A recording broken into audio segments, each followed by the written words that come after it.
আমি তো ব্যাপারখানা ঠিক বুঝতে পারলাম নি।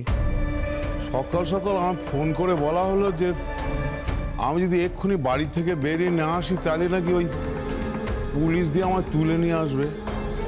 তা আমি তো কথাখানা শুনে পুরো ঘাবড়ে গেলুম। আমি কি এমন দোষখানা করেছি যে আমাকে পুলিশে দিতে হবে?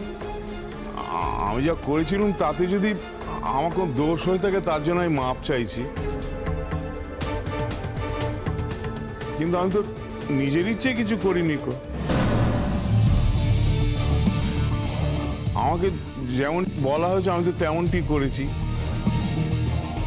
ও শাহানাদি, লোকটা কি আমাদের আজকে ফাঁসিয়ে দেবে নাকি গো? ফাঁসালি হলো নাকি? প্রমাণটা কি আছে যে আমরা গেছিলাম ওখানে? প্রমাণ তো চাই, একটা কিছু বলে দিলেই হলো নাকি? ও পাল্টি যদি খায় আমি খেতে পারি না।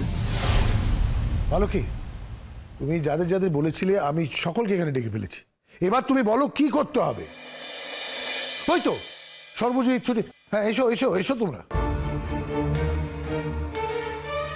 একটু সময় চলে এসছে।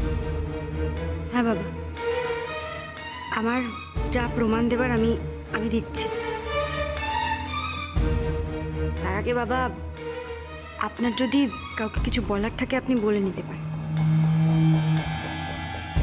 হ্যাঁ, বলার আছে বালক, বলার আছে। আর যদি এই শ্যামশঙ্কর এখানে দাঁড়িয়ে থেকে সত্যি কথাটা বলে তাহলে কিন্তু আমি ক্ষমা করে দেব। পরিবারের অনেক অনেক ক্ষতি হয়ে গেছে, তা সত্ত্বেও কিন্তু আমি ক্ষমা করবেন।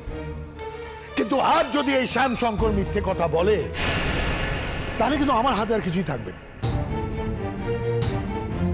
তোমার কি মনে হয় বাবা, এই লোকটা সমস্ত সত্যি কথা বলবে?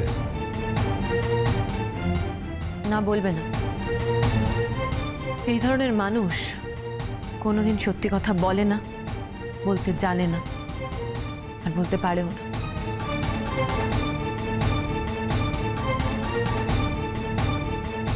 তুই কার কাছে কি আশা করছিস ভাই? এই মানুষটা সত্যি কথা বলবে? আমার তো মনে হয় পুলিশের কাছে দিলে, পুলিশের মার খেলে যদি পেট থেকে সত্যি কথাগুলো বেরোয়।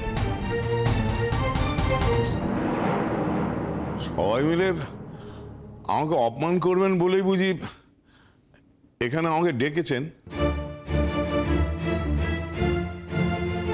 এখনো তো কিচ্ছু করেনি।